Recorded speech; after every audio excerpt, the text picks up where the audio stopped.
우리가 러시아를 유럽, 중동, 아시아에 걸쳐 있는 광대한 나라로 생각하는 경우가 많지만 이 거대한 국가에는 자치 공화국들 사이에 숨겨진 또 다른 면이 있습니다. 러시아에는 22개의 자치 공화국이 있으며 각각은 국가 내의 주와 같아서 고유의 공식 언어와 문화 정체성을 가지고 있습니다. 안타깝게도 이러한 전통 문화들은 점차 사라지고 있습니다. 오늘 영상에서는 러시아의 숨겨진 면을 탐험하는 여정을 떠나보겠습니다. 이 나라의 대부분이 알려지지 않은 부분을 살펴보며 이 복잡한 현상의 배경을 파헤쳐 보겠습니다. 하지만 22개의 공화국을 한 번에 다루기보다는 가장 매력적인 몇 개에 집중하겠습니다. 1. 역사 러시아의 권력 집중은 2000년 3월 26일 블라디미르 푸틴이 선출되면서 시작되었습니다. 이는 연방정부 내에서 권한을 중앙 집중화하고 모든 공화국의 법률이 러시아 헌법과 일치하도록 보장하기 위한 광범위한 개혁의 시작을 의미했습니다. 푸틴은 공화국에 대한 통제를 강화하기 위해 연방지구를 만들었고 이로 인해 공화국의 자율성이 점차 상실되었습니다. 2018년 6월에는 러시아어의 지위를 다른 언어에 유리하게 축소하는 법이 통과되어 푸틴이 공화국의 문화와 언어를 완전히 없애고 러시아에 대한 완전한 통제를 목표로 하고 있다는 신호를 보냈습니다. 이러한 공화국들의 생존은 점점 불확실해지고 있습니다. 러시아의 광대한 지리적 범위는 시베리아의 초원에서부터 울창한 타이가 숲, 웅장한 카프카스 산맥에 이르기까지 다양한 기후와 경관을 포함합니다. 가장 추운 도시에서는 기온이 영하 50도까지 떨어질 수 있으며 다른 지역에서는 영하 30도까지 올라갈 수 있습니다. 인구는 1억 4천만 명에 달하며 인구 밀도는 모스크바와 상트페테르부르크와 같은 도시 지역에서 가장 높습니다. 시간이 지남에 따라 인구는 감소하는 추세입니다. 흥미롭게도 러시아에 뿌리는 슬라브 부족들이 모여 9세기경 강력한 국가인 키예프 루스, 키아이벤너스를 형성한 데서 시작됩니다. 이 부족들은 비잔틴 제국으로부터 배우며 정교회를 받아들여 문화적, 종교적 성장을 이루었습니다. 10번째 세기에는 러시아가 징기스칸의 금나라에 의해 침략당했습니다. 이 어려운 시기는 몽골의 억압과 착취를 경험했지만 러시아는 저항하며 점차 회복했습니다. 시간이 흐르면서 러시아는 독립을 되찾았고 자신의 국가와 정체성을 형성하게 되었습니다. 17번째 세기에는 표트르 대제의 비전과 개혁적 리더십이 러시아를 변화시켜 현대화하고 국경을 확장하여 유럽 강국으로 자리 잡게 했습니다. 그는 상트페테르부르크라는 인상적인 도시를 세워 문화와 정치의 중심지로 만들었습니다. 러시아의 여정은 나폴레옹의 재앙적인 침략과 같은 중요한 사건들을 통해 계속되었습니다. 극심한 날씨와 광대한 영토, 그리고 초토화 전술이 프랑스 군대를 약화시켜 전략적 패배로 이어졌습니다. 그러나 19세기에는 내부 긴장이 커지면서 19와 17년 혁명과 같은 반란이 발생했습니다. 17년 혁명은 니콜라이 2세의 몰락과 블라디미르 레닌 하이 볼셰비키 정부 수립으로 이어져 소련의 시작을 알렸습니다. 레닌의 러시아에 대한 영향은 여전히 중요하며 그의 시신은 붉은 광장 근처의 영묘에 보존되어 있습니다. 레닌은 빠른 장례를 원했지만 소련은 그의 시신을 보존하기로 결정하고 매년 약 25억 원을 유지하는 데 지출했습니다. 2020년의 글로벌 위기 동안 일부 러시아 지도자들은 레닌의 시신을 팔아 재투자하자고 제안했지만 푸틴 대통령은 이를 자신의 통제하에 두기를 선호했습니다. 소련의 붕괴는 19년에 일어나며 정치적, 경제적, 민족적 긴장으로 인해 가장 큰 공산국가의 종말을 의미했습니다. 중앙 집중 경제는 위기에 처해 기본 제품의 부족을 초래했고 다양한 민족 그룹은 더 많은 자율성을 요구하며 수많은 갈등을 일으켰습니다. 미하일 고르바초프의 개혁은 소련을 구하는 데 실패했고 공화국들은 독립을 선언했으며 보리스 옐친이 이끄는 러시아가 중요한 역할을 했습니다. 오늘날 러시아는 독특하고 복잡한 국가로 지속적인 갈등과 외부 압력에 직면해 있습니다. 정부는 우크라이나와의 갈등에서 휴전을 반대하며 강경한 입장을 고수하고 있습니다. 이 크림 공화국 크림에서 시작하겠습니다. 이 지역의 지위는 2014년 우크라이나 혁명 이후 국제적으로 논란이 되었습니다. 러시아의 크림 합병은 분리주의 세력과 러시아 군대 간의 갈등을 촉발하며 러시아를 둘러싼 지정학적 복잡성을 강조했습니다. 2014년 크림에서 실시된 논란의 여지가 있는 국민투표는 우크라이나 헌법에 의해 불법으로 간주되었으며 러시아와의 재통합을 다루었습니다. 공식적으로는 90% 이상이 지지했지만 우크라이나에 충성하는 많은 이들이 투표를 보이콧했습니다. 그럼에도 불구하고 서방 정부와 유엔은 이를 합법적이라고 선언했습니다. 2014년 3월 18일 러시아는 크림을 공식적으로 합병하며 크림 공화국과 연방도시 세바스토폴을 연방 주체로 편입했습니다. 이 사건 이후 우크라이나는 크림의 식수의 85%를 공급하던 북크림 운하를 차단했습니다. 이로 인해 이 지역의 경작지는 2003년에 13만 제곱킬로미터에서 2017년에는 겨우 14,000 제곱킬로미터로 줄어들었습니다. 크림의 복잡한 역사와 논란의 여지가 있는 지위는 정치적, 환경적, 농업적으로 중요합니다. 지리적으로 독특한 크림은 우크라이나와 약 5km의 좁은 육지로 연결되어 있어 거의 섬과 같습니다. 이 지역은 웅장한 산과 아열대 기후를 자랑하며 이는 러시아에서는 종종 예상치 못한 요소입니다. 또한 크림 타타르족은 이 지역 인구의 약 10%를 차지하는 주로 이슬람 신자들로 문화적 다양성을 더해줍니다. 중세 후기까지 거슬러 올라가는 뿌리를 가진 크림 타타르족은 요제프 스탈린 정부에 의해 중앙아시아로 강제로 추방당하는 잔혹한 현실을 겪었습니다. 소련의 해체 이후 많은 크림 타타르족이 돌아왔고 현재 인구의 16%가 우크라이나인이고 68%가 러시아인입니다. 그리고 이제 러시아의 신비로운 부카프카스 지역으로의 여정을 떠나보겠습니다. 3. 부카프카스는 문화, 역사, 다양성이 넘치는 땅입니다. 이 주로 이슬람 신자들로 이루어진 산악지역은 전통 공예, 춤, 그리고 놀라운 민족 모자이크로 유명합니다. 그 중에서도 다게스탄은 아제르바이잔 북부에 위치하며 카스피해 해안선을 자랑합니다. 다게스탄은 30개 이상의 민족과 81개의 국적이 모여있는 생동감 넘치는 지역으로 러시아에서 가장 언어적이고 민족적으로 다양한 지역 중 하나입니다. 그럼에도 불구하고 이 지역은 주로 이슬람 신자들로 이슬람을 믿는 사람들이 83%를 차지하며 러시아의 나머지 지역에서 지배적인 정교회와는 다릅니다. 이 종교적 배경은 중동과의 근접성에 의해 형성되었습니다. 이 지역은 따뜻한 기후를 자랑하며 7월 평균 기온은 26도입니다. 다게스탄의 언어적 다양성도 매력적입니다.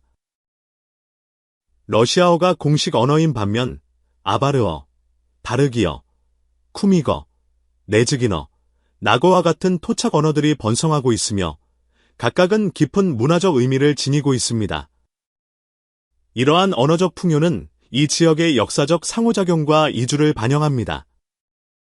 서쪽으로 이동하여 흑해를 따라 위치한 또 다른 흥미로운 러시아 공화국인 잉구세니아를 만나보면 약 3,600제곱킬로미터에 이르는 작지만 비옥한 땅이 있습니다. 석유, 천연가스, 금, 은, 철, 강철 등 풍부한 자원을 가진 잉구세니아는 러시아에서 가장 가난한 지역 중 하나로 남아 있으며 연간 약 38만 원의 1인당 소득을 기록하고 있습니다. 자원부의 이스타우칸 대조는 러시아의 많은 공화국들이 직면한 복잡한 사회경제적 문제를 강조합니다. 혹시 도움이 필요하신가요? 구독 버튼을 눌러주시면 단 10초면 됩니다. 그 대가로 더 나은 콘텐츠를 계속 제공하겠다고 약속드립니다. 동의하시죠? 사시베리아 지역 시베리아에는 극한의 기후, 풍부한 토착 문화, 그리고 풍부한 자원이 있습니다. 야쿠티아와 사하 지역은 지구에서 가장 추운 곳 중 일부로 러시아의 차가운 이미지를 구현하고 있습니다.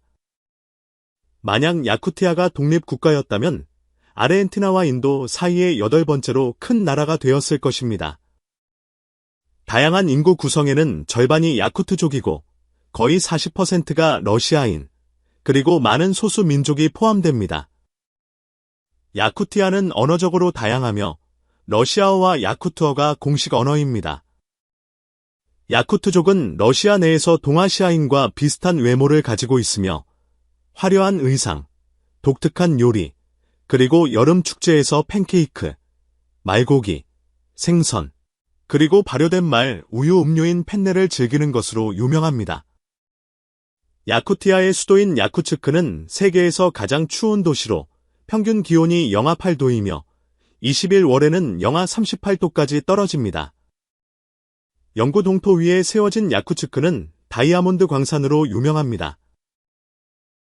2017년에는 야쿠티아가 기후와 축제뿐만 아니라 풍부한 다이아몬드 자원으로 주목받았습니다. 남서 시베리아에는 카하시아 공화국이 위치해 있으며 이곳은 풍부한 역사적 및 고고학적 유적지로 알려져 있습니다. 고대 암각화, 무덤, 그리고 유적이 시베리아와 중앙아시아의 역사를 이해하는 데 중요한 역할을 합니다. 카하시아의 생태 관광과 고고학적 보물은 러시아 공화국들 중에서도 독특한 위치를 점하고 있습니다. 더 남쪽에는 중앙아시아의 투바 공화국이 있으며 몽골과 국경을 접하고 있습니다. 투바는 전통적인 목소리로 노래하는 기법인 호미를 포함한 문화유산으로 유명합니다. 이 오버톤 노래는 한 명의 가수가 여러 음을 만들어내며 매혹적인 경험을 선사합니다. 호미는 투바 문화에 깊이 뿌리내리고 있으며 전 세계적으로 인정을 받고 있습니다. 투바의 극한 기온은 겨울 기온이 영하 40도 이하로 내려가고 여름 기온이 30도 이상으로 올라가면서 사람들의 회복력과 생활 방식을 형성합니다. 시베리아의 극한에서 러시아의 심장부로 이동하면서 다양한 경관과 문화유산은 계속해서 놀라움을 주며 이 광대한 국가의 독특한 테피스트리를 새롭게 조명합니다. 5. 러시아의 심장부는 경제적 다양성과 풍부한 문화유산의 땅입니다. 덜 알려진 지역 중 하나인 바슈코르토스탄 공화국부터 시작하겠습니다. 약 400만 명이 거주하는 바슈코르토스탄은 러시아에서 가장 인구가 많은 공화국으로 카자흐스탄 국경 근처에 위치하고 있습니다. 이곳의 숨막히는 경관은 27개의 호수, 13,000개의 강, 그리고 수많은 산들로 이루어져 있습니다. 민족 구성은 흥미롭습니다. 30%가 바시크르족, 36%가 러시아인, 25%가 타타르족, 그리고 9%가 다른 소수 민족입니다. 바슈코르토스탄의 생동감 넘치는 문화 역사는 춤, 음악, 민속 축제를 통해 빛을 발하며 수도 우파는 인구의 4분의 1을 차지하고 러시아에서 가장 큰 석유 정제소 중 일부를 보유하고 있습니다. 다음으로 마리엘 공화국과 우드무르타를 탐험하겠습니다. 마리엘의 마리족은 전통 음악, 춤, 그리고 축제로 유명하며 그들의 문화 정체성을 정의하는 고대 이교도 및 샤머니즘 관습을 보존하고 있습니다. 우드무르티아는 기계, 방산, 금속공학, 석유 탐사 분야에서 강력한 경제를 자랑하며 번창하는 농업 부문도 가지고 있습니다. 이제푸스크 기계 공장에서 생산되는 소형 무기로 유명한 우드무르타의 산업 기반은 고용 및 경제적 안정성에 필수적입니다. 6. 북서부 및 우랄 북서 러시아로 이동하면 광대한 코미 공화국이 46만 제곱킬로미터에 걸쳐 펼쳐져 있습니다. 이 지역은 목재, 석유, 천연가스, 석탄과 같은 풍부한 자원으로 가득 차 있습니다. 타이만페초라 분주는 석유 및 가스 생산의 주요 지역으로 이 지역의 경제는 이러한 자원의 추출 및 가공에 의존하고 있습니다. 그러나 코미 공화국은 산업만 있는 것이 아닙니다. 그들은 코미어와 문화를 열정적으로 보존하여 유산을 생생하게 유지하고 있습니다. 이 지역의 보물은 유네스코 세계유산인 버진 코미 숲으로 유럽에서 가장 큰 원시 숲입니다. 우랄 산맥의 북부 타이가에 걸쳐 있는 이 숲은 많은 식물 및 동물종, 특히 멸종 위기종의 안식처입니다. 7. 남부 러시아, 남부 유럽 러시아로 더 내려가면 칼미키아는 풍부한 역사적 배경과 독특한 문화 정체성을 자랑합니다. 유럽에서 불교가 지배하는 유일한 지역입니다. 칼미크족은 티베트 불교 전통을 따르며 엘리스타에 있는 웅장한 금색 샤카무니 사원은 유럽에서 가장 큰 불교 사원 중 하나입니다. 칼미키아의 경제는 주로 농업에 의존하며 가축 사육에 중점을 두고 있습니다. 광대한 초원 경관은 양, 소, 말 사육에 적합합니다. 이 지역은 석유 및 가스 매장량이 잠재적으로 있지만 농업이 주요 경제 분야로 남아 있습니다. 칼미키아의 가장 매력적인 측면 중 하나는 체스를 독특하게 홍보하는 것입니다. 전 대통령 키르산 일류미지노프는 2000년부터 2010년까지 재임하며 국제체스연맹 FID의 회장으로도 활동했습니다. 그의 지도 아래 엘리스타는 수많은 국제체스 대회를 유치하여 이 게임을 이 지역의 문화적 직물에 깊이 새겼습니다. 칼미키아의 초원에서 불교와 체스가 독특한 문화 정체성을 형성하는 여정을 떠나 볼가 지역의 타타르스탄의 심장부로 이동하며 다양한 전통과 조화로운 공존이 역사와 현대의 성취로 가득한 활기찬 공동체를 어떻게 만들어가는지 함께 발견해보세요. 8. 볼가 지역 타타르스탄은 카잔을 수도로 두고 있으며 이 활기찬 지역은 거의 400만 명이 거주하고 타타르족이 인구의 절반 이상을 차지합니다. 타타르스탄은 이슬람과 정교회가 평화롭게 공존하는 민족적 및 종교적 조화의 등대입니다.